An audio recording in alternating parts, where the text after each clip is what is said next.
ustedes me pueden confirmar si ya se está viendo mi pantalla, Sí, se mi está viendo, hermano. presentación. Sí, señor. Bueno, bueno, la primera vez que tuve la oportunidad de dar esta conferencia fue hace alrededor de 20 años y realmente a medida que los nuevos avances en biología molecular, en técnicas de imagen y por supuesto también en medida que se va refinando la técnica quirúrgica, salen nuevas publicaciones, nueva evidencia a la luz de la ciencia, pero también se comienza a sedimentar un poco más el conocimiento acerca de esta patología, como ocurre pues en todas las patologías en medicina, pero digamos que de una forma particular para mí, ir observando la evolución de los diferentes protocolos de diagnóstico y de manejo a través del tiempo, se vuelve realmente gratificante. Quise comenzar con esta imagen de la Catedral de Nuestra Señora en París, que como todos recordaremos, está ubicada en un sitio estratégico y de mucha historia en Francia, en una isla en Cité, en medio del río Sena, y que no solo se convierte en arte viviente de toda la época pregótica y por qué no decirlo también de ese barroco tardío y que hace parte de lo que es un diseño. Cuentan los historiadores de arte que más o menos la construcción de la catedral duró aproximadamente 150 años y que incluso a través de la historia no solo ha sido testigo de los acontecimientos de la historia europea, sino también de muchos gobernantes. Han existido atentados, de hecho las invasiones napoleónicas se realizaron teniendo como insignia bandera la Catedral de Nuestra Señora y un año después el propio Napoleón se corona emperador en esta catedral. Y algo así nos debe hacer recordar nuestra profesión, ¿verdad? Hay historia, hay conceptos, hay ciencia, como para construir una catedral de estas se necesitan números, geometría, física, pero también es arte. Y cuando la vemos a través del tiempo, su valor no mengua, sino todo lo contrario, comienza a enriquecerse. Eh, Hoy, como todos sabemos, vamos a hablar y a profundizar acerca del hiperinsulinismo congénito. Otros preferirían llamarlo a través del tiempo como una hipoglicemia hiperinsulínica persistente de la infancia. Durante mucho tiempo en la literatura se conoció como nesidioblastosis. Es muy interesante este nombre porque nesidio significa isla, al igual que la isla de Cité, donde está construida la Catedral de Notre Dame, ¿verdad? Son los islotes perdón, los islotes pancreáticos, donde se lleva a cabo toda este proceso neuroendocrino.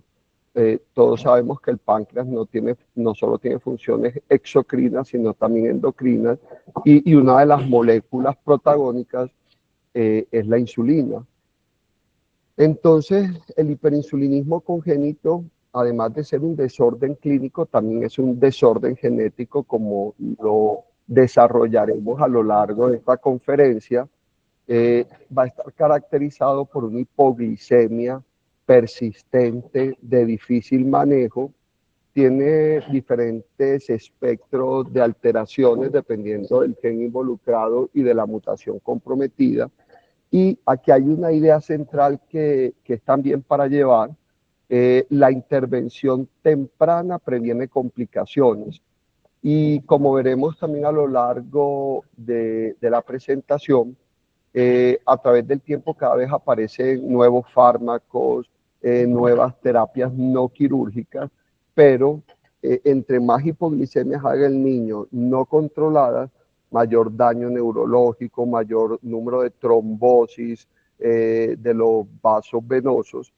Y recordar que realmente el manejo es una combinación entre la parte farmacológica y la parte quirúrgica. Eh, Existe un aproximado de un 15% de todos los recién nacidos, nacidos a término, pueden realizar hipoglicemias. Miren que los prematuros tienen un mayor riesgo. ¿Por qué? Porque el hígado de los recién nacidos y el hígado sobre todo de los prematuros, por su inmadurez, no es capaz de formar glucógeno. Al no poder almacenar glucógeno, entonces va a ser mucho más lábil a las bajas niveles de glicemia en la sangre. Miren que en el periodo de lactante ya este riesgo disminuye hasta un 3%. O sea, hace parte de un proceso normal de maduración, no solo del hepatocito, que es el que transforma la glucosa en glucosa 6-fosfato deshidrogenasa, sino también una inmadurez de todo el sistema porta y del sistema de censo que realizan las células betas de los islotes para lograr hacer un equilibrio tanto entre la producción de insulina y la producción de glucagón.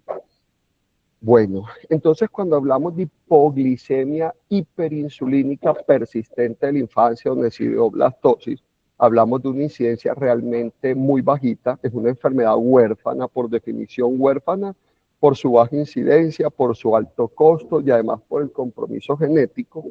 Tiene una incidencia de 1 de cada 50.000 nacidos vivos. Pero ojo, cuando existe consanguinidad entre ambos padres, miren cómo se eleva dramáticamente esta incidencia, 1 de cada 2.500 nacidos vivos. Existe muy bien documentado como la incidencia en países europeos, en Finlandia, ¿verdad? Que miren que también está oscilando entre los 1 de cada 40, 50.000 nacidos vivos. Y nuevamente vemos como en los países árabes, en donde hay mayor consanguinidad, donde hay grupos endogámicos, vamos a tener un mayor aumento. Les cuento a manera de dato estadístico, en el oriente antioqueño se presenta una mayor incidencia por encima de las grandes ciudades de este tipo de patologías por el tema de la consanguinidad. Entonces, digamos que por eso no es del todo extraño que lo veamos con frecuencia aquí en la ciudad de Medellín. El dato que voy a dar es un dato burdo, pero miren que más o menos en nuestra ciudad se habla de una incidencia entre 1 de cada 5.000 a 1 de cada 10.000 nacidos vivos. O sea, muy similar a malformaciones como la atresia de esófago. Pero como les decía, hay un mayor riesgo, sobre todo en áreas geográficas andinas como en el oriente antioqueño. Esta imagen a mí me parece una imagen hermosa, ¿verdad? Porque vemos graficada la relación entre los bajos niveles de glucosa y el daño neuronal. Pues obviamente todos sabemos que el cerebro, a pesar de que el peso del cerebro representa el 2% de todo el peso corporal, consume el 20% de la glucosa. Ayer casualmente estaba viendo un documental hermosísimo en donde mostraba cómo el cerebro humano para el desarrollo, cuando el Homo erectus comenzó a caminar por las sabanas africanas, hizo un cambio, a cortar el intestino, comenzar a ingerir carne para poder favorecer la carga calórica del cerebro y un mayor desarrollo cerebral.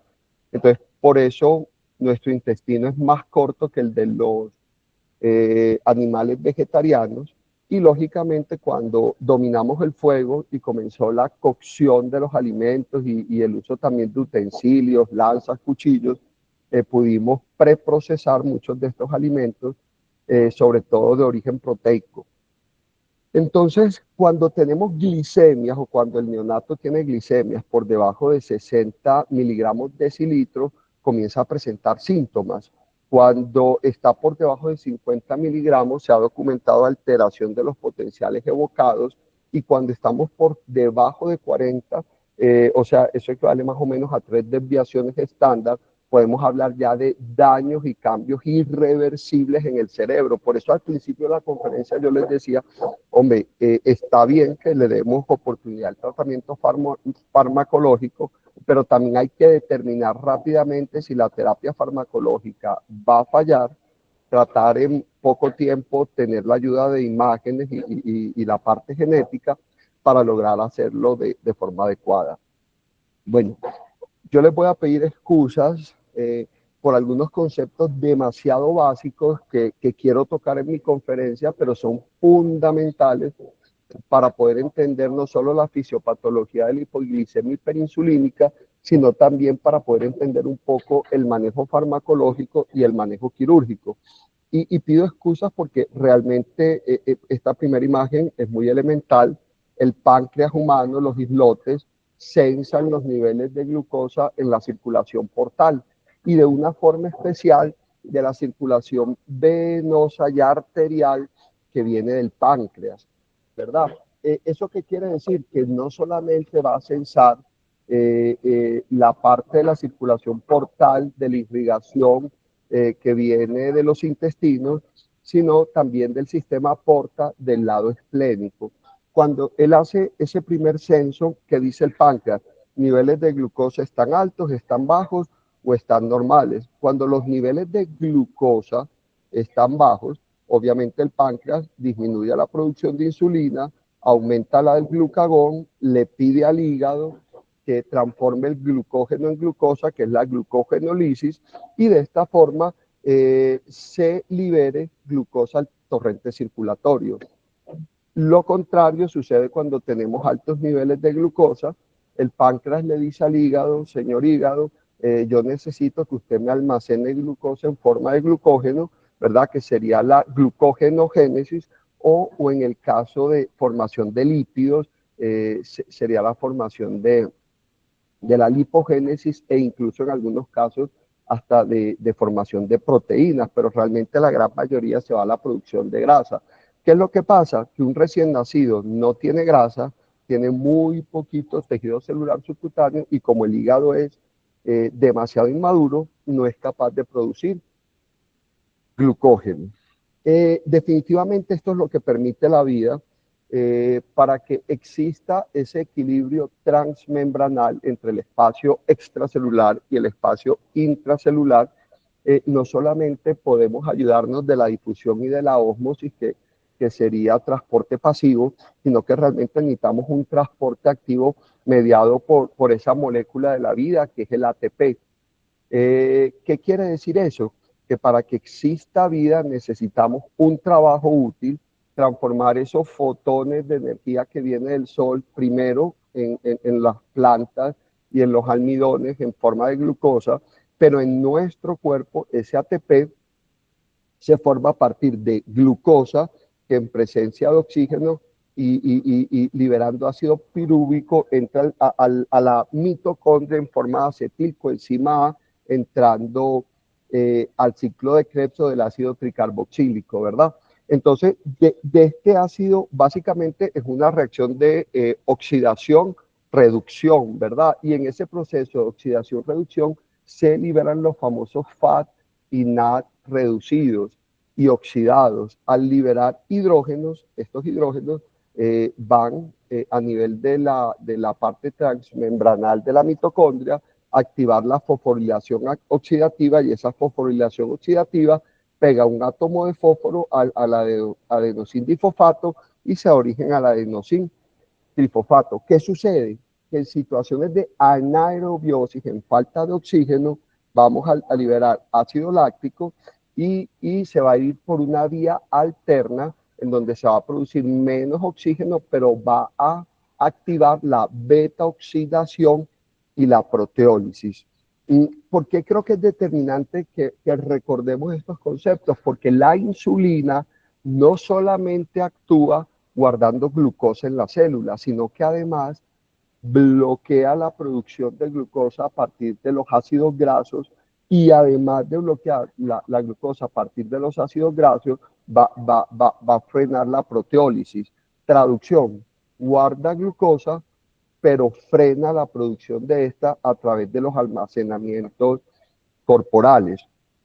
Entonces, es un juego maravilloso bioquímico, de verdad que es una, como dirán los físicos de nuestro tiempo, es una regulación fina de mínimo detalle, en donde la insulina no solo va a actuar, ¿verdad?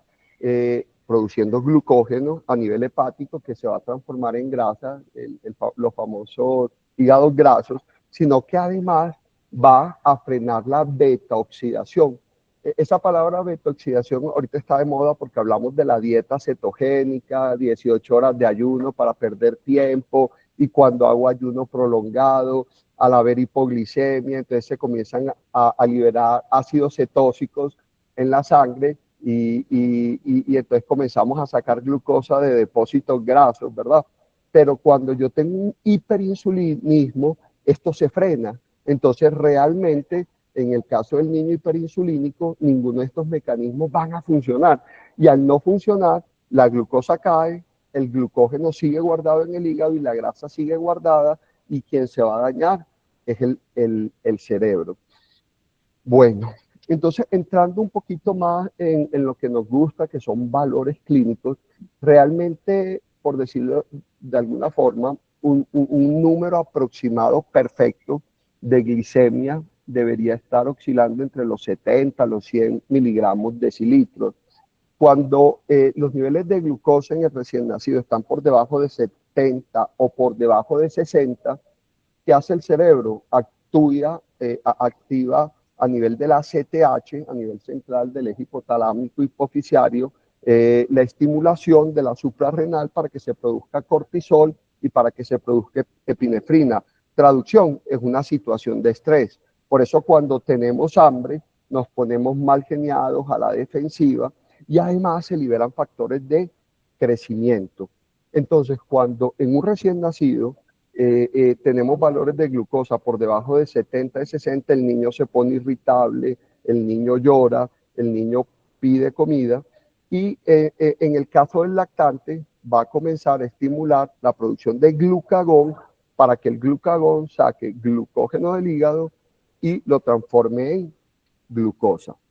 Bueno, esta foto yo creo que nos gusta a todos y nos emociona a todos como cirujanos. Vemos la circulación del páncreas. Ya les había dicho que el páncreas tiene una función exocrina, una función endocrina, y hoy nos vamos a centrar en la función endocrina. A nivel histopatológico, vemos aquí los ductos, los acinos, que son los que van a producir la lipasa, el bicarbonato y toda la función exocrina, pero también vemos estos protagonistas de nuestra conferencia, que son los islotes de Langhans. A diferencia del resto del páncreas exocrino que se origina del intestino primitivo anterior, las dos yemas, los islotes de Langhans son células neuroendocrinas. Vienen del ectodermo y van a colonizar el páncreas. Y ahí vamos a encontrar, obviamente, las células alfa, las beta, las delta, y cada una de ellas va a producir diferentes péptidos responsables de la circulación. Miren que a esto me refería. Al páncreas le llega circulación sistémica por la arteria, aquí se hace el censo y él va a liberar a la circulación venosa esplénica la insulina. Esa insulina entra al sistema porta, va al hígado y hace el efecto directo sobre el hepatocito. Bueno, ¿cómo se lleva a cabo esta producción? Aquí no, pues, quité una diapositiva que tenía antes, pero si quiero que lo recordemos, recordemos que la insulina es una proteína que es una preprohormona. ¿Qué quiere decir que es una preprohormona? Que es como una especie de bala que tiene un casquillo que solo se activa cuando se secciona el péptido. Dicho de otra forma, la insulina está almacenada dentro de la célula del islote beta a nivel del sarcoplasma rugoso, pero digamos que no es funcional. ¿Cuándo se vuelve funcional? Cuando se corta el péptido C y cuando tú disparas, sale la bala, pero el péptido C, que es el casquillo, queda también en la circulación. Me voy a adelantar, pero esto es muy importante. Norteamérica, los norteamericanos reportan que la principal causa de hiperinsulinismo en el medio de ellos es por administración exógena de insulina, ya sea por Munchausen, ya sea por iatrogenia, por equivocación. Entonces, la única forma en que yo puedo diferenciar si un hiperinsulinismo es exógeno o endógeno es midiendo el péptido C, ¿verdad? Entonces, por eso, lo ideal sería que cuando documentemos un hiperinsulinismo, no solo lo hagamos con el nivel plasmático de insulina, sino también con el nivel plasmático de péptido C. Esta es una célula de un islote beta. Miren que el protagonista de nuestra fisiopatología se llama el canal de potasio ATP dependiente. Cuando se produce la despolarización de la membrana, recordemos que hay una entrada masiva de sodio a la célula, pero para poder mantener la carga eléctrica tenemos una salida de potasio. Bueno, resulta que en el islote beta hay un tema de milivoltios fascinantes porque para que el calcio que está guardado en el sarcoplasma se libere, debemos alcanzar aproximadamente una carga eléctrica de menos 120 milivoltios. ¿Puede haber despolarización de la membrana por debajo? Sí, pero no hay liberación de calcio. Entonces, ¿qué pasa? Que si durante la despolarización de la membrana no hay salida de potasio, no va a haber repolarización. Traducción, se va a alcanzar mucho más fácil los menos 120 milivoltios y vamos a estar ante una membrana hiperexcitable, hiperexcitable. ¿Y eso en qué se traduce? En liberación constante de calcio al citoplasma, al sarcoplasma, y eso va a llevar a la liberación de la insulina que está almacenada en las diferentes vesículas. Entonces, ojo, porque lo que voy a decir, el 50% de todos los hiperinsulinismos congénitos se producen por una mutación de los dos genes responsables de las proteínas del canal de potasio ATPasa. ¿Y cuáles son esos dos genes? Nos los vamos a grabar. ¿Por qué no los vamos a grabar? Porque es la prueba genética que pedimos en la actualidad. Con estas dos pruebas genéticas vamos a diagnosticar el 50% de los hiperinsulinismos congénitos. Y con estas dos pruebas genéticas, en el 50% de los casos, vamos a saber si la enfermedad es difusa o es focal. Entonces, miren que está muy fácil. ABC, C8 y el KCNJ11. Pues lo podemos guardar, almacenar en otra parte o simplemente se pide como prueba genética para hiperinsulinismo, pero lo importante es que estemos familiarizados. Entonces, cuando existe una situación de hiperinsulinismo, miren que no es solo la insulina que guarda glucosa en la célula, sino que se reduce la producción de glucagón, se reduce la gluconeogénesis, se reduce la glucogenolisis, se reduce la lipólisis, se reduce la oxidación de ácidos grasos y se reduce la captación periférica de glucosa. Traducción, por ningún lado hay glucosa. No solamente se guarda glucosa, sino que se frena del todo la salida del almacenamiento normal de glucosa. Y esa hipoglicemia nos va a llevar a daños y a secuelas graves, no solo a nivel celular, sino también a nivel hepático, cardiovascular, renal, intestinal. Lo que pasa es que digamos que el órgano más sensible es el cerebro. Entonces, estos bebés van a tener pobre tolerancia al ayuno. De por sí ya un neonato y un prematuro necesita un aporte calórico mucho más sostenido y continuo en el tiempo. Pero en estos pacientes vamos a necesitar es una infusión continua de glucosa. Un recién nacido normal va a tolerar un ayuno de 3 horas. Parecen residentes e internos que cada 3 horas tienen que comer. No, mentira, eso es un chiste. Pero lo que sí sucede es que estos bebés ni siquiera van a aguantar las 3 horas de ayuno, sino que van a necesitar un aporte continuo de insulina en infusión. Bien, Entonces, ya yo les había dicho, vea, es que el 50% hay una causa genética conocida, pero el otro 50% todavía queda en un rango indeterminado. Hay otros genes, pero realmente son mucho menos frecuentes y ahorita los vamos a ver. Miren que ambos genes van a ser responsables de la mutación de nuestro protagonista, que nuestro protagonista es precisamente el canal de potasio ATPasa, y ese canal de potasio ATPasa, miren que está localizado en el brazo corto del cromosoma 11, en la subfracción 15, y las mutaciones son sobre la proteína SUR y KIR. Ya les voy a mostrar dónde. Miren que nuestros dos protagonistas eran ABC8 y KNJ. ¿Qué es lo que sucede? Que el gen ABCC8 codifica para la proteína SUR1, mientras que el gen KCNJ11 codifica para la proteína KIR-C2. Ambas proteínas, ambos alelos génicos están en el brazo corto del cromosoma 11, y ambas proteínas, miren qué bonito, dan origen a las dos subfracciones del canal de potasio ATPasa. SUR1 es la que da hacia afuera de la membrana, mientras que KIR6 es la que da hacia adentro de la célula. Pero miren que lo estamos viendo con ojos diferentes. ¿Por qué?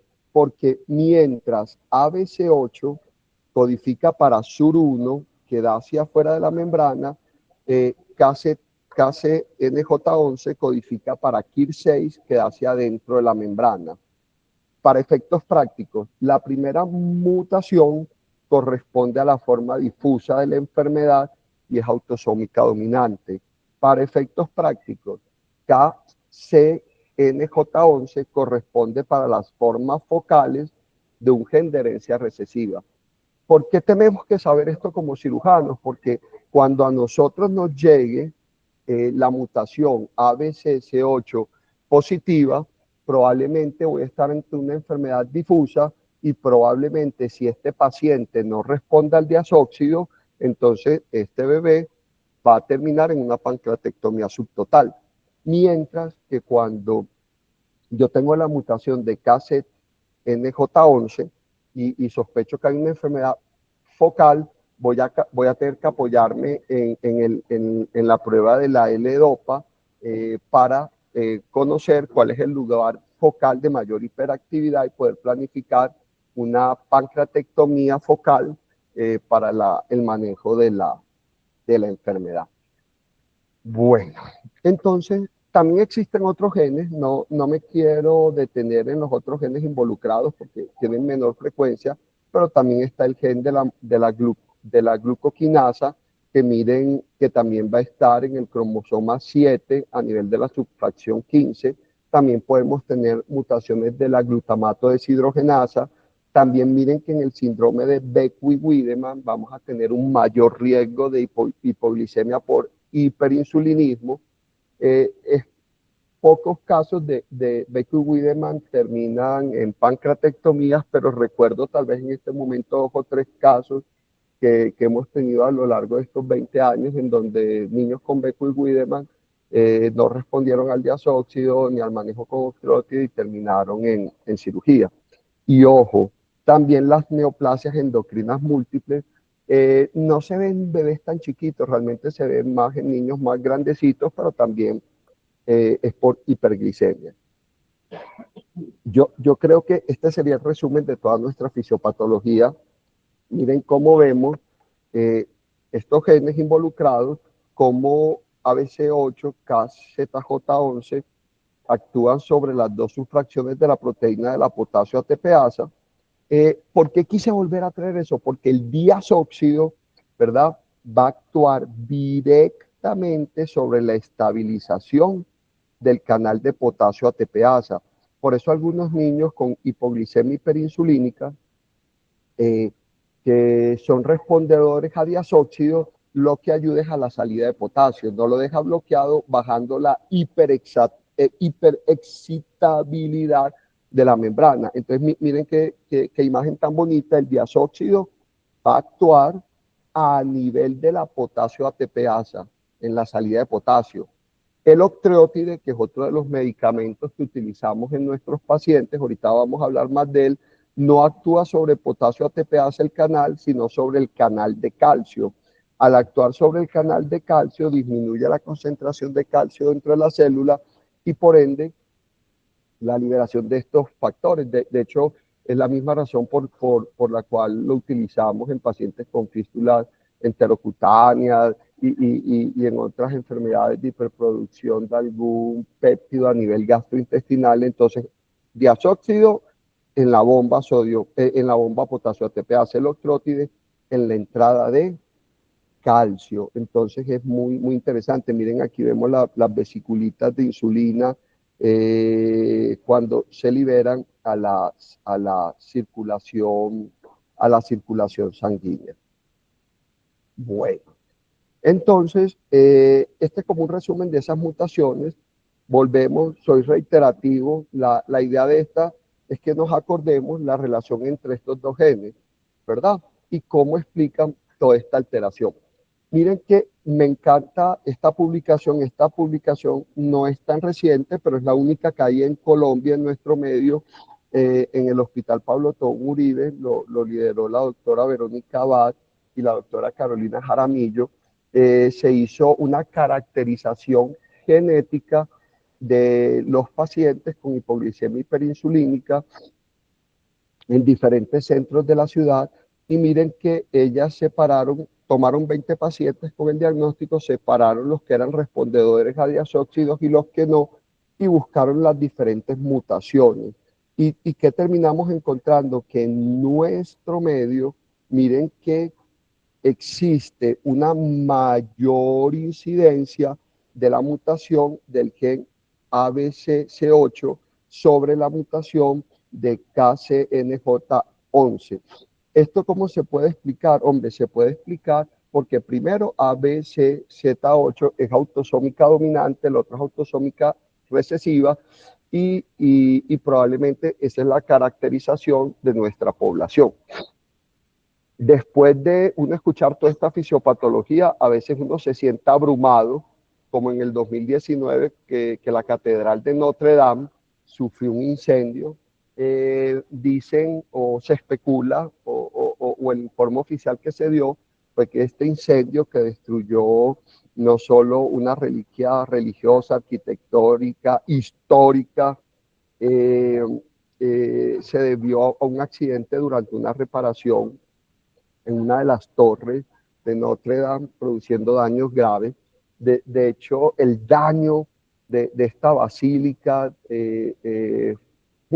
tardó entre 5 y 6 años en ser reparada. Nuevamente se volvió a reabrir el año pasado, en noviembre, diciembre, y así se siente uno después de ver esta fisiopatología, se siente uno un poquito abrumado, y realmente cuando uno piensa en Notre Dame, se da cuenta, y esto lo digo sí a manera de reflexión, no es solo se perdió una basílica católica, se perdió un testigo de la historia de Europa en los últimos 1100, 1200 años, se perdió también una obra de arte exquisita que hubo nuevamente que restaurar y que retomar, y lo que hace valioso una realidad de estas no es solo un aspecto, sino la capacidad de lograr complementar diferentes aspectos, arte, religión, ciencia.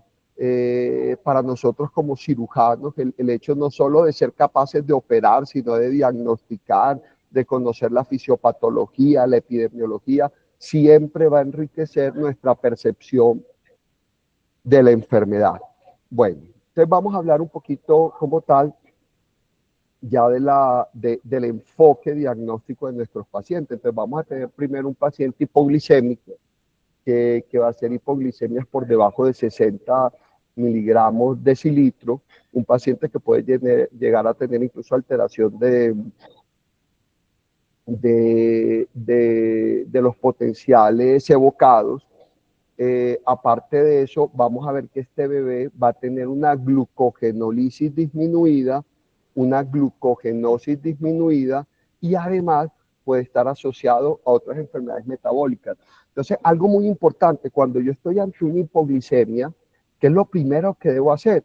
Es hacer un pH y pruebas bioquímicas. Y a veces se nos olvida esto muy básico que está en cualquier hospital de segundo nivel durante el momento de la hipoglicemia. Mira si hay cuerpos cetónicos o no. Miren que cuando tenemos un diabético tipo 1, muchos de ellos van a debutar con una cetosis, ¿verdad? ¿Por qué una cetosis? Porque al haber una situación de hiperglicemia, se van a liberar de una forma brutal por acción del glucagón cuerpos cetónicos. ¿Qué quiere decir? Que en un niño normal o un niño con una enfermedad metabólica, cuando hay hipoglicemia, el glucagón va a actuar sacando ácidos grasos, iniciando la beta-oxidación y vamos a encontrar cuerpos cetónicos. Esos cuerpos cetónicos no se van a encontrar en pacientes con hiperinsulinismo. Traducción, el bebé con hipoglicemia hiperinsulínica hace hipoglicemia sin cuerpos cetónicos. ¿Por qué? Porque también se bloquea el glucagón. Entonces yo creo que esto es un mensaje así súper importante en nuestra conferencia. ¿Cómo sospecho rápidamente que un bebé hipoglicémico, que puede tener muchas causas, falta de alimento, una enfermedad, una galactosemia, un TSH disminuido, un hipotiroidismo, una sepsis, un bebé séptico, vean que saludos del doctor Francisco Mejía, que no me deja dar la conferencia. Puedo entrar porque tengo que ir a operar. Bueno, entonces básicamente, cuando yo tengo un niño séptico hipoglicémico, él debe producir cuerpos cetónicos por acción del glucógeno, pero un bebé con una hipoglicemia hiperinsulínica no produce cuerpos cetónicos, ¿verdad? Entonces me debe hacer sospechar, aquí hay algo que no está bien, hagamos mediciones de glicemia. Miren cómo en el caso de que si hay cetosis, si hay cuerpos cetónicos, yo debo ir a buscar otro tipo de enfermedades huérfanas o metabólicas, hipergalactosemia, tirosinemia, y comienzo a buscar otros diagnósticos mucho más escasos. De hecho, para enfermedades metabólicas ya en nuestro medio existen microarrays que nos ayudan a hacer diagnósticos rápidos genéticos de estas enfermedades huérfanas. De hecho, miren que ya tenemos perfil de diagnóstico temprano en estos pacientes. El segundo paso es saber si el bebé tiene hepatomegalia o no. ¿Por qué? Porque el hígado almacena glucógeno, almacena ácidos grasos. Un bebé con hepatomegalia, muy probablemente la hipoglicemia es una causa genética de alguna de estas enzimas, como la piruvato carboxilasa o de la glucógeno sintetasa. Entonces, segundo tema importante, un bebé con hipoglicemia hiperinsulínica no tiene cuerpos cetónicos y, ojo, no tiene hepatomegalia. Entonces, miren qué bonito lo que estamos diciendo. Bebé con hipoglicemia sin hepatomegalia y sin cuerpos cetónicos, pida la insulina. Entonces, en el hiperinsulinismo, si vamos a tener dos situaciones, ácidos grasos libres bajos. ¿Por qué? Porque la insulina no permite la beta-oxidación, entonces ácidos grasos libres bajos y betidroxibutirato bajo. Entonces, en orden, paciente hipoglicémico, miro si hay cuerpos cetónicos, no hay cuerpos cetónicos, no hay hepatomegalia, pido ácidos grasos en sangre y pido betidroxibutirato. Si están bajos, no le busque más, estamos ante un hiperinsulinismo. Debo pedir niveles de insulina en sangre y ojalá de péptido C. Aquí todo la cháchara que mencioné anteriormente la veo mucho mejor representada acá. Miren, hipoglicemia, hay o no cuerpos cetónicos, no hay acidemia, betidroxibutirato bajo, ácidos grasos bajos, descartar hiperinsulinismo. Es un flujograma muy agradable, muy bonito. Y dentro de los hiperinsulinismos, debo comenzar a descartar cualquiera de estas causas que ya mencionamos, entre ellos las mutaciones de los canales de potasio. No me voy a detener acá porque no es el objetivo del seminario. Entonces, ya sabemos que hay una hipoglicemia hiperinsulínica. El paso a seguir es si este hiperinsulinismo es transitorio y responde a las medidas iniciales o si definitivamente es un hiperinsulinismo persistente. ¿Por qué soy enfático en eso? Porque es que cuando hablamos de necidoblastosis, necesita reunir esos tres componentes. Una hipoglicemia, que es hiperinsulínica, pero además de eso, el tercer apellido es persistente. Y hay solo dos cosas que me pueden dar un hiperinsulinismo persistente. O un insulinoma, que es rarísimo a esa edad, es mucho más de adolescentes y de adultos, o simplemente una alteración genética de las células beta, que fueron las que estuvimos ya trabajando. Desde el punto de vista patológico, la hipoglicemia hiperinsulínica persistente en la infancia la podemos, la podemos diferenciar en difusa, que es en el 60% de los casos. Ya dijimos que hay una enfermedad autosómica dominante, o la fórmula nodular, que es del 30%, mucho menos porque es autosómica recesiva, y una forma típica que solamente va a estar en el 10% de los casos. A nivel histopatológico, miren que a nivel histopatológico es muy difícil realmente verlo. Porque es muy difícil verlo? Porque básicamente lo que vamos a ver es hiperplasia de los islotes beta. Poder decir que hay una tinción o hay una inmunistoquímica que nos diga esto es un hiperinsulinismo es difícil. Es difícil, ¿por qué? Porque la mutación es de los canales de potasio. Nos ayudaría así a diferenciar un insulinoma. ¿Por qué? Porque hay una hipertrofia y una hiperplasia de las células. Pero realmente aquí lo que vemos son islotes de Langhans aumentados de tamaño. Cuando hablamos de la enfermedad focal, ojo, el 50%, bueno, ahí dice 40.9, pero casi la mitad de la enfermedad focal va a estar en la cabeza, un 13% en el istmo, un 36% en el cuerpo, esto es mucho, y un 9% en la cola. Entonces, ¿qué quiere decir? Que la mayoría de los insulinomas no, de la forma focal de la enfermedad va a estar en la cabeza o en el cuerpo, ¿verdad? Entonces, también muy importante que tengamos eso en cuenta. Les cuento, cuando la doctora Natalia Herrera era residente, yo no sé si la doctora Natalia Herrera recuerda, tuvimos una forma focal que se veía incluso en un recién nacido por imágenes, y entramos a cirugía, despejamos el páncreas, no encontrábamos ningún nódulo, hicimos entrar al ecografista y resulta que la masa, la patología focal estaba en el proceso uncinado detrás de los vasos mesentéricos. Doctora Natalia, ¿usted sí se acuerda de ese caso o no? Que casi no la encontramos. Sí, doctor, incluso hasta recuerdo el nombre y todo de la paciente, y que es de esos casos súper poco frecuentes en que se resecó la lesión focal y pues la niña automáticamente mejoró.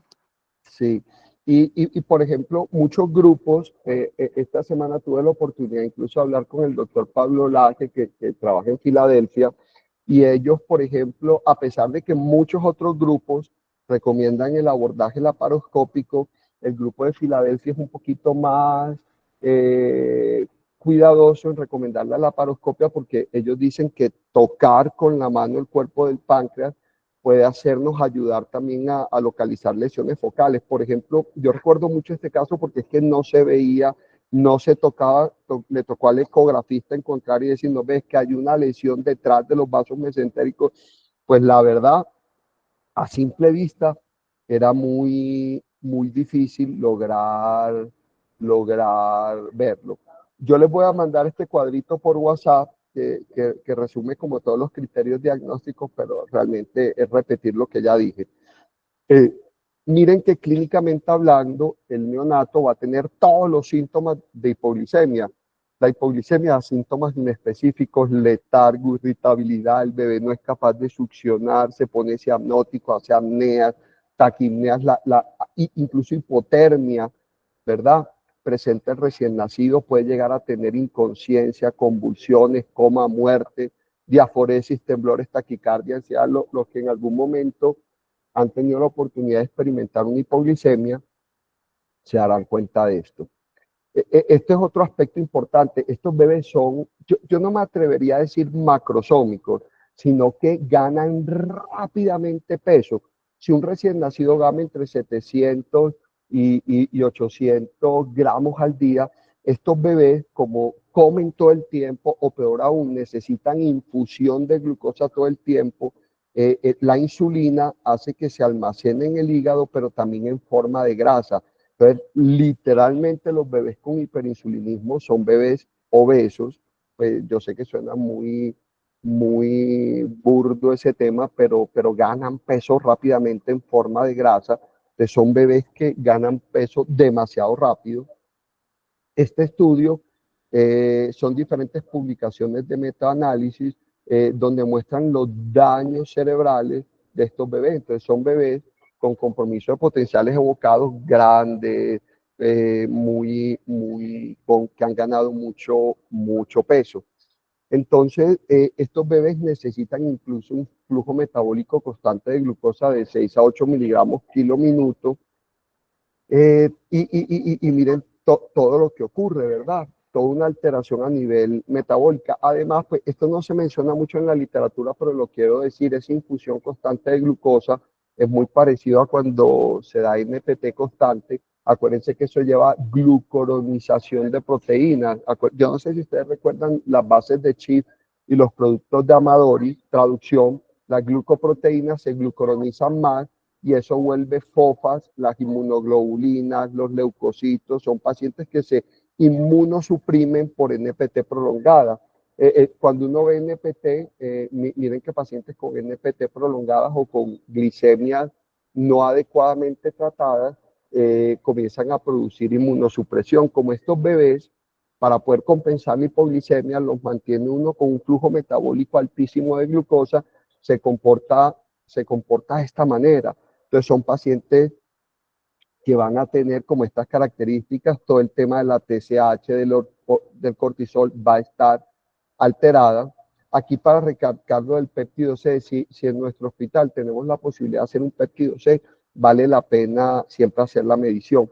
Entonces, para yo poder hablar de un verdadero hiperinsulinismo, debo esperar el momento de la hipoglicemia, ojalá cuando la glicemia está por debajo de 60, y medir en ese momento la insulina o péptido C. Como les dije, idealmente el péptido C, que es el casquillo de la bala, que es el que nos va a decir si de verdad la disparó o no el islote beta, o si la dispararon de afuera, ¿verdad? Cuando la relación péptido C sobre glucosa es menor de 0.5, no hay hiperinsulinismo. Pero ojo, cuando esa relación es superior a 1, probablemente vamos a estar delante de un verdadero hiperinsulinismo. Bueno, entonces, aunque es cierto, y ojo lo que voy a decir, aunque es cierto que el TAC y la resonancia magnética no nos ayudan a ver una enfermedad difusa y muchas veces tampoco una focal, si en la mayoría de los protocolos se recomienda hacer resonancia magnética contrastada. ¿Para qué? Para descartar el otro 50% de las causas que son menos frecuentes, que es la presencia de tumores o insulinomas, que aunque es cierto que es menos frecuente en los neonatos que en los lactantes o preescolares, se nos puede aparecer la virgen, ¿verdad? Si yo hago una resonancia contrastada con multicorte y nos informan que hay una lesión nodular que puede estar dentro del páncreas o incluso fuera del páncreas, yo en esos casos sí puedo planificar un procedimiento laparoscópico, entrar, resecarlo y probablemente se va a curar el niño. Pero ojo, si no encuentro ningún tipo de lesión, lo que pasa es que miren que la sensibilidad es del 50%, realmente la sensibilidad no es muy alta, pero yo siempre he pensado que si el otro 50%, si lo ve la resonancia, nos puede ayudar mucho. Esto no sé si puedo decir que hace parte de la historia. Yo lo menciono porque durante mucho tiempo en el San Vicente y en el Pablo Tobón lo usamos antes de que tuviéramos las pruebas con radiofármaco, con el EDOPA. Los radiólogos intervencionistas nos ayudaron mucho haciendo cateterismo de la arteria y de la vena pancreática. Se estimulaba porción por porción del páncreas con calcio. Eso se hacía con gluconato del calcio y a nivel portal se tomaban mediciones de insulina y de glucosa, y eso nos ayudaba como a hacer un gráfico si la enfermedad era difusa o focal.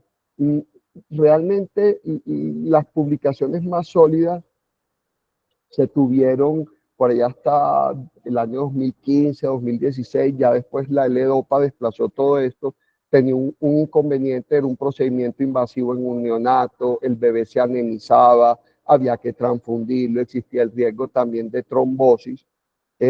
Yo siempre cito este caso porque miren que hace parte de la misma publicación de la doctora Jaramillo y de la doctora Abad, y como vemos en diferentes partes de la circulación pancreática, de las arterias y de las venas, cómo nos ayudaba a discriminar si la circulación era focal, o perdón, si el estímulo o de la enfermedad era difusa o era focal. Bueno, esto ya es como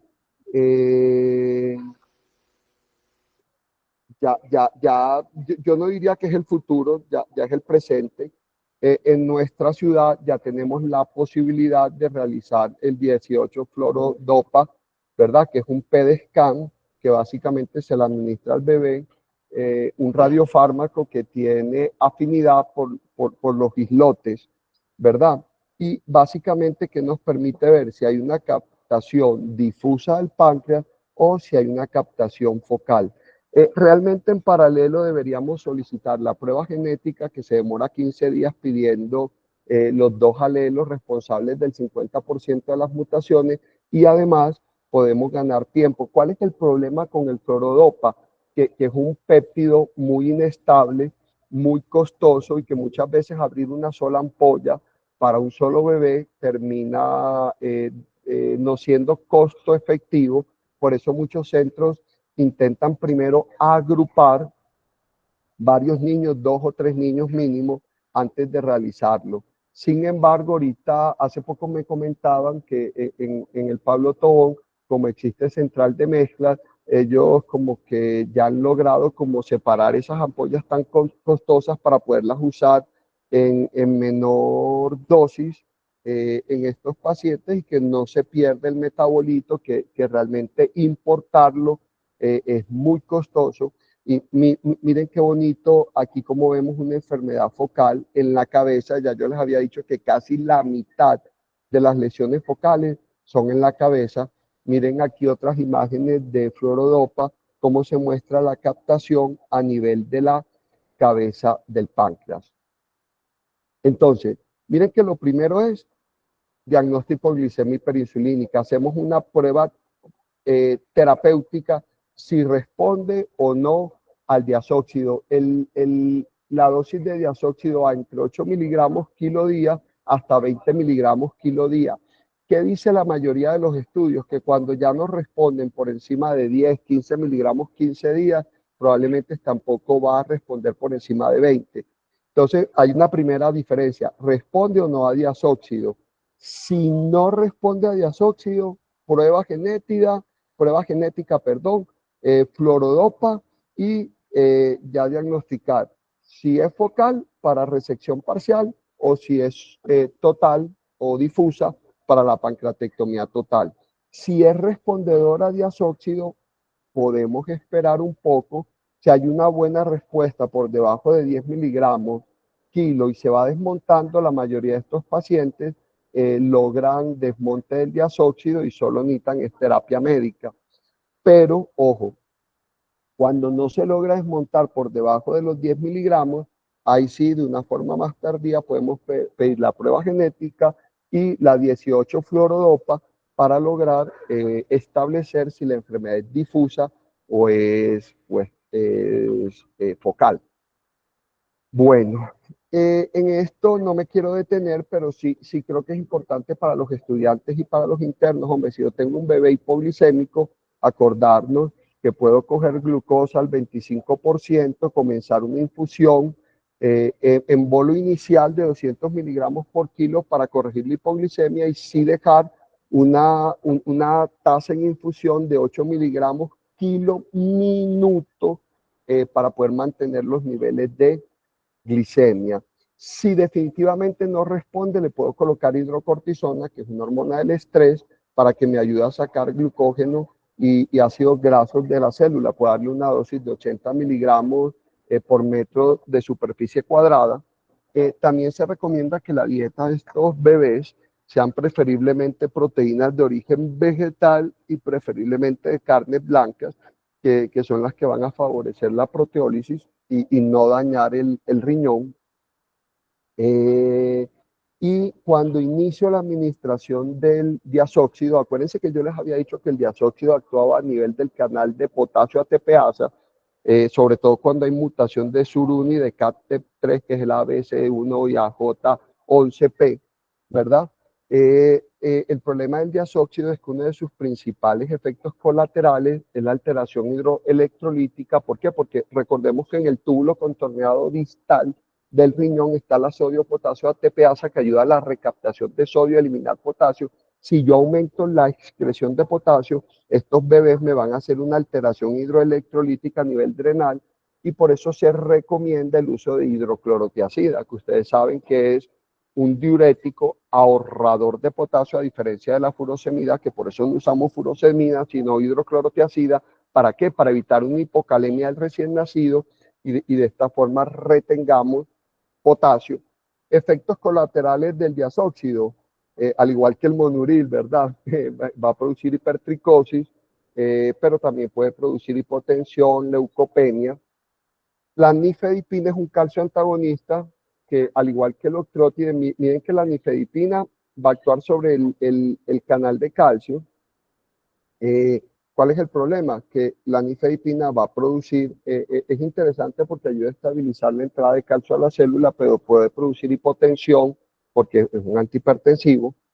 Y el octrótide, que el octrótide también, el octrótide es un poquito más complejo porque actúa en la proteína G transmembrana, que es un segundo mensajero de la acción del sodio-potasio ATPasa, perdón, del potasio ATPasa, y tiene una característica. El problema es que sí se ha asociado a una disminución de la perfusión intestinal. Entonces, en los recién nacidos, ¿verdad? Mientras que en un niño con una fístula entérica yo disminuyo la perfusión para que disminuya el débito y se seque, en un bebé recién nacido el riesgo es que me haga una enterocolitis. Gran problema. Hasta la última vez que yo revisé el tema de INVIMA, está muy restringido el uso de octrótide en recién nacidos. Entonces, de hecho, ni siquiera permite el sistema que se ordene. A veces, qué pena lo que voy a decir, a veces hay que hacer trampitas para poderlo administrar de forma subcutánea, pero realmente es una indicación no aceptada por el INVIMA para hipoglicemia hiperinsulínica. También podemos administrar glucagón exógeno. ¿Para qué? Para ayudar a sacar de la célula glucosa. Entonces, aquí, esta es la parte este es el tercer mensaje grande de nuestro seminario.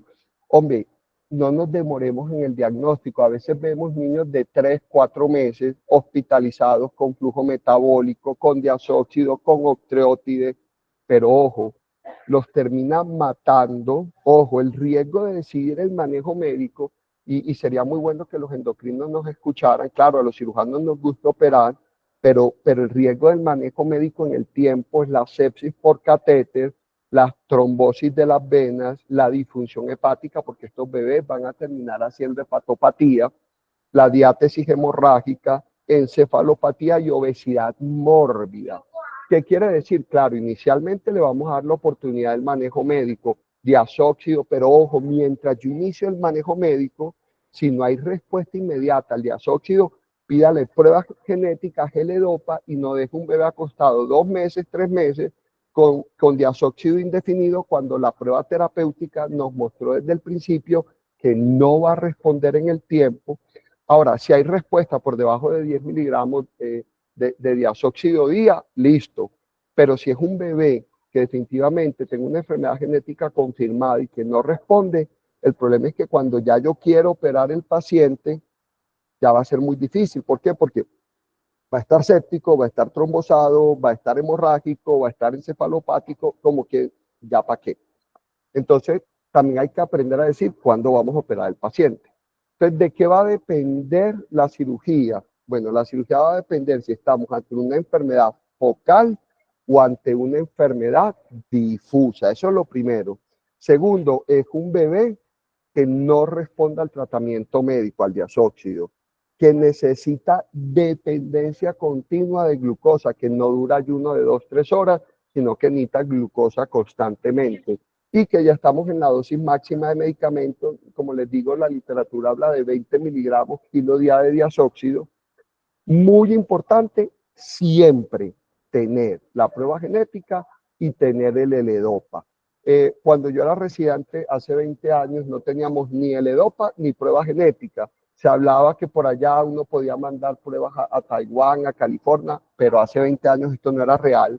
Y yo recuerdo casi que nos metíamos a hacer pancreatectomías subtotales y probablemente muchas enfermedades focales terminaron en pancreatectomías subtotales, ¿verdad? Con el riesgo que tenga una pancreatectomía subtotal. Entonces, digamos que en la actualidad, no, en la actualidad es tengamos prueba genética, tengamos prueba focal con el EDOPA.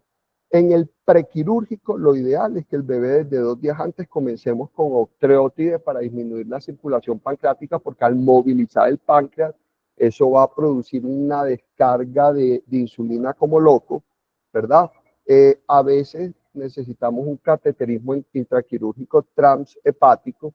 Esta imagen es una publicación precisamente del grupo de Filadelfia del doctor Laje, ¿verdad? En donde en Filadelfia se ha convertido como un lugar de referencia de niños con patología pancreática y de hipoglicemia hiperinsulínica.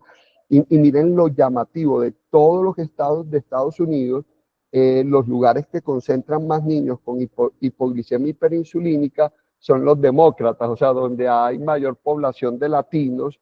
Bueno, aunque mentira, aquí me equivoco, qué pena por el comentario político, porque yo creo que en este momento Florida es más republicana, pero bueno, quito mi comentario político. Miren que es más en la región de California, en la región de la Florida y de hecho en la región de Nueva York, lugares donde hay muchos más inmigrantes.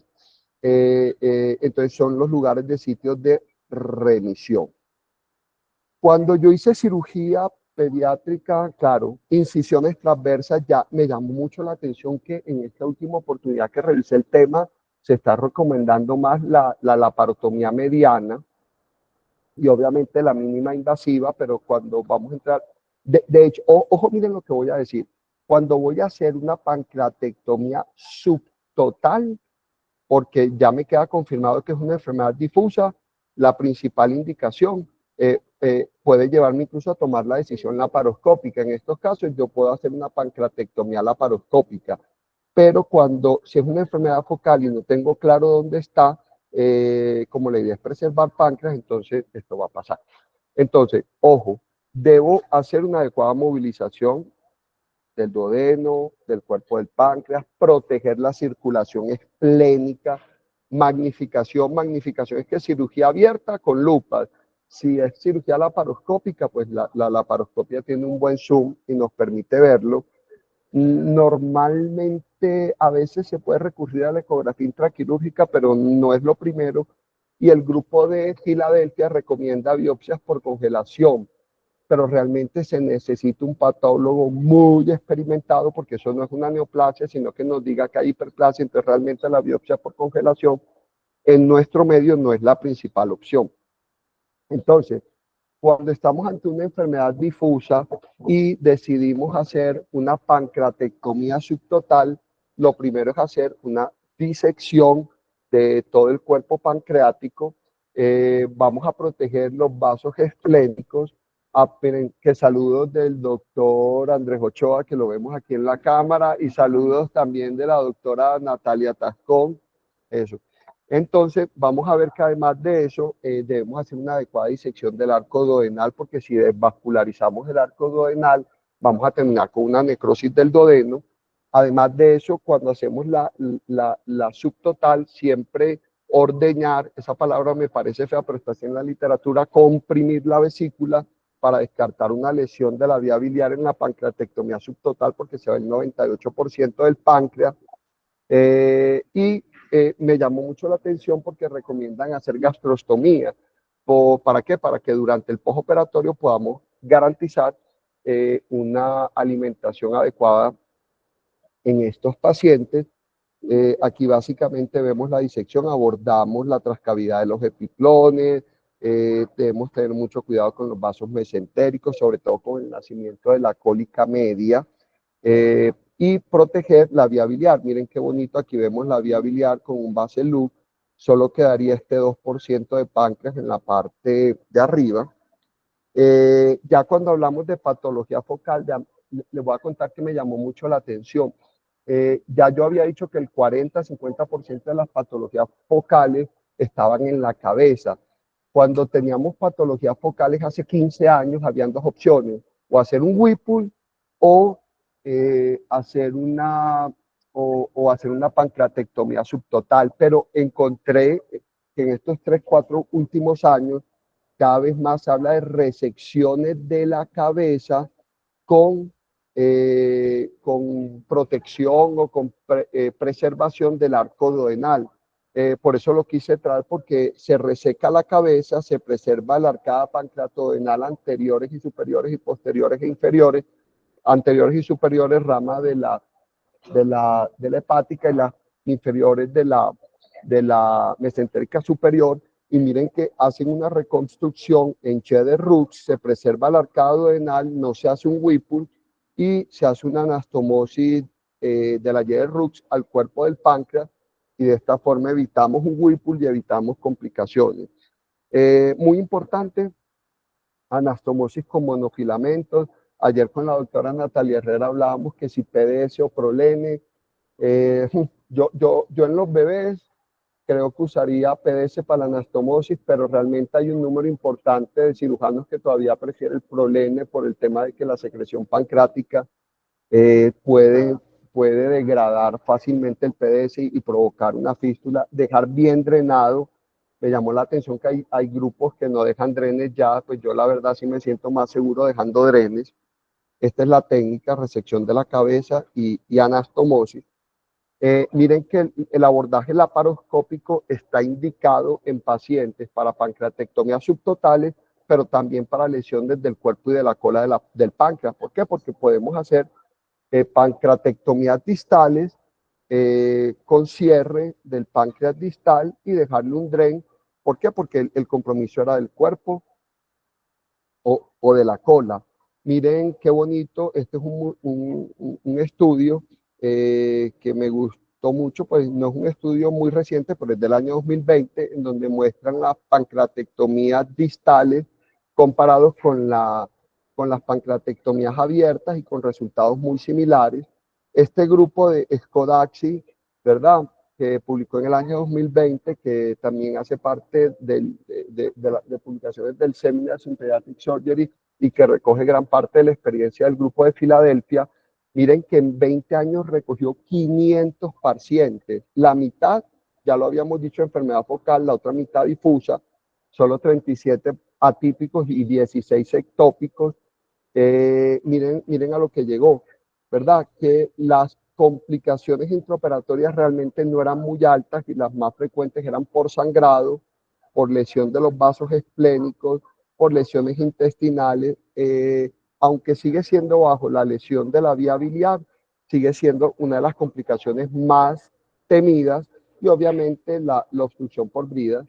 Miren que en el caso de la pancreatectomía parcial, casi que se curaron el 100%, pues el 97%, solamente un 3% necesitaron ser reintervenidos porque se les quedó tejido pancreático enfermo. En el caso de la pancreatectomía casi total del 98%, obviamente los resultados son un poquito más complejos. Miren que la mitad de los pacientes continuaron haciendo hipoglicemia. De hecho, ellos reportan que hubo que hacer segundos procedimientos para resecar más tejido pancreático o incluso terminar en un Whipple. Pues ojalá nunca lleguemos a un Whipple, pero puede suceder. El 20% de los pacientes con una subtotal quedaron siendo diabéticos tipo 1 y solamente un 30% con niveles normales de glucosa. Entonces, obviamente, es mucho mejor el pronóstico de la enfermedad focal que de la enfermedad difusa. Entonces, ¿cuál es el pronóstico? El pronóstico de qué depende, si existe o no la mutación. No lo voy a repetir porque ya lo saben. En el caso de existir la mutación y se logra documentar, el manejo quirúrgico en la casi total, va a llegar a ser curativo.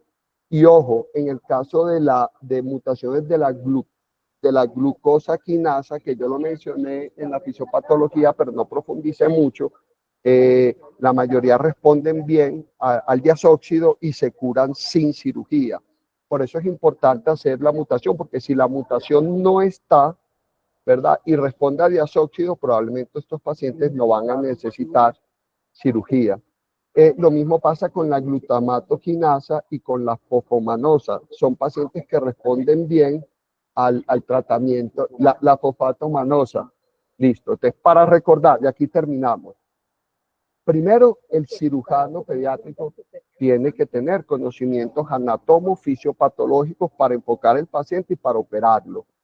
Actualmente la piedra angular del diagnóstico es genético e imágenes con el EDOPA.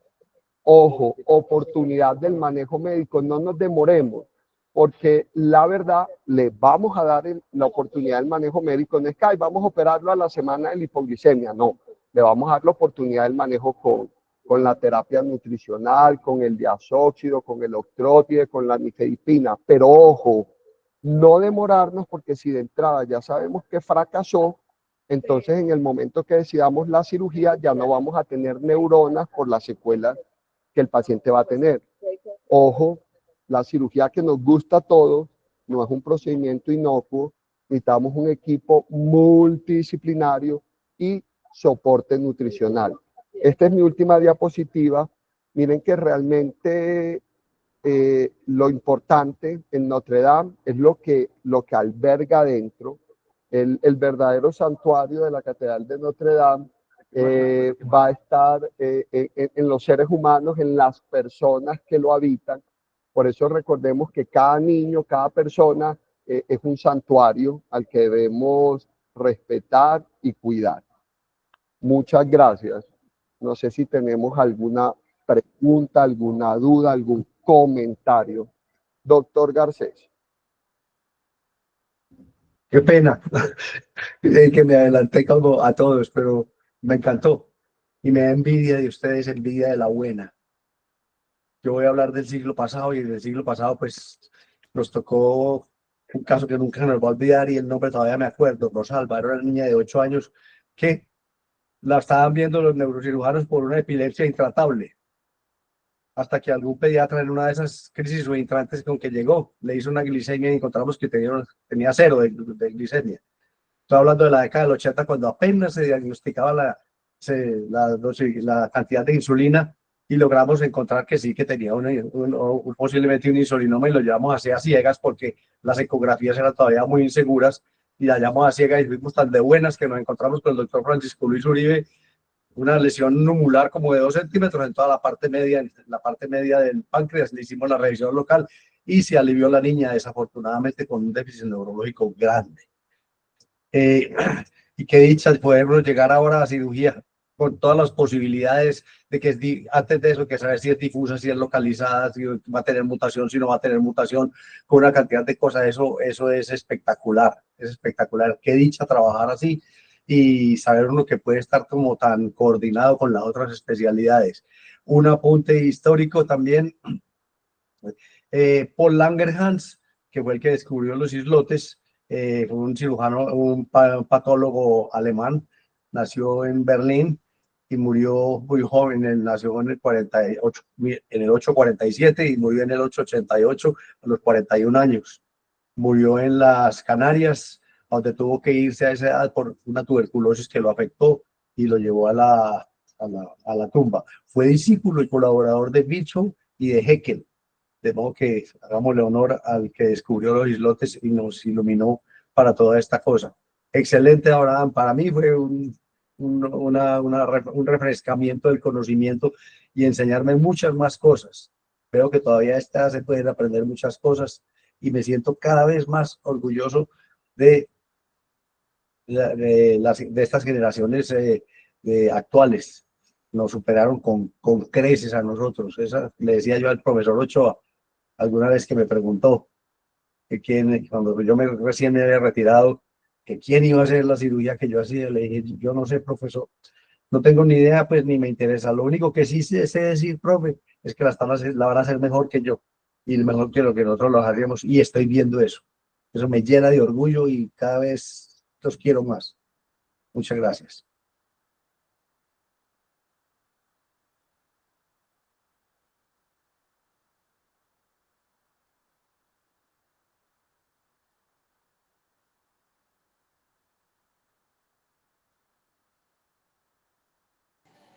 Profe Garcés, muchas gracias. Profe, y usted que es un gran historiador, ¿qué nos cuenta de Notre Dame y del papel que jugó en la Revolución Francesa? Notre Dame es un ícono de París, ahí en la Ile de la Cité.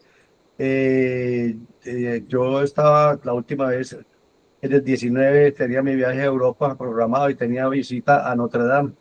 Yo viajé a finales de mayo y el 12 de mayo se incendió. Qué tristeza, me tocó ver esos todavía humeantes los restos allá en París, pero desempeñó un papel importantísimo. La novela de Jorobado de Nuestra Señora de París, de Quasimodo, de todas estas cantidades que hay de obras en la literatura que la recuerdan, eso es un ícono, es un ícono en París y es una visita obligada y nos sentimos, nos da nostalgia, pues nos dio muy duro a los que nos gustaba la historia cuando se incendió eso, así que lloramos ese día viendo ese incendio por la televisión, pero qué bueno que se reconstruyó y se logró mejorar la situación y yo creo que ahora con más medidas de seguridad y con los descubrimientos actuales, sí, Notre Dame ha jugado un papel protagonista en la historia de París desde hace pues, más de 1000 años.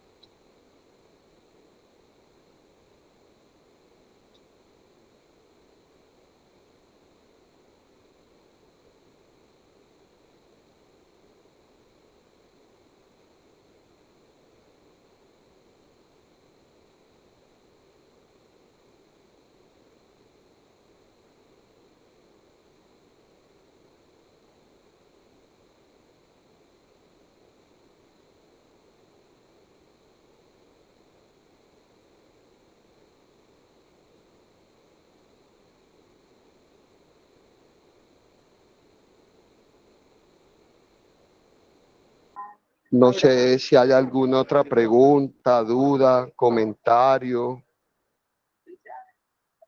La doctora Natalia María. Hola, buenos días. No, pues más que todo es como el comentario de agradecer la presentación y la charla que estuvo muy enriquecedora. Definitivamente, como decía el doctor Garcés, ya todo se hace un poquito, entre comillas, más tranquilizador en estos pacientes desde que tenemos tantas ayudas diagnósticas o tenemos la posibilidad del estudio genético y el EDOPA, porque con eso pues vamos un poquito con más certeza al tratamiento quirúrgico. Aquí en el hospital hemos tenido, presentamos en uno de los eventos que realizan acá académicos, presentamos como la casuística y los resultados en esos pacientes. Y bueno, como con los recursos que tenemos, lo que hemos hecho, que creo que se está equiparando un poquito a lo que dice la literatura. Y bueno, no, muchas gracias.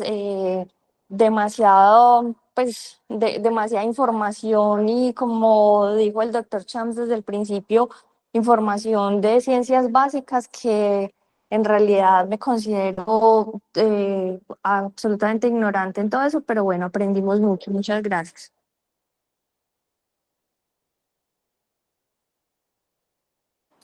Bueno, y solo también como para reforzarlo de la parte de la gastrostomía, nosotros lo hacemos siempre por protocolo, porque estos pacientes, aparte de de la necesidad de una vía alterna para los episodios de hipoglicemia, también son pacientes que tienen mucha aversión alimentaria. Entonces, casi siempre por protocolo hemos hecho la pancreatectomía y hemos hecho la gastrostomía en el mismo acto quirúrgico.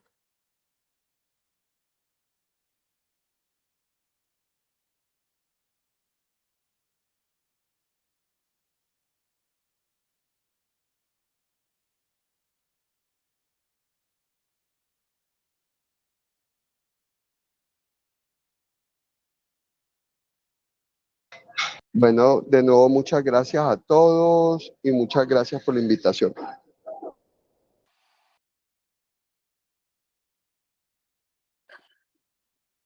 Muchas gracias. Hasta luego.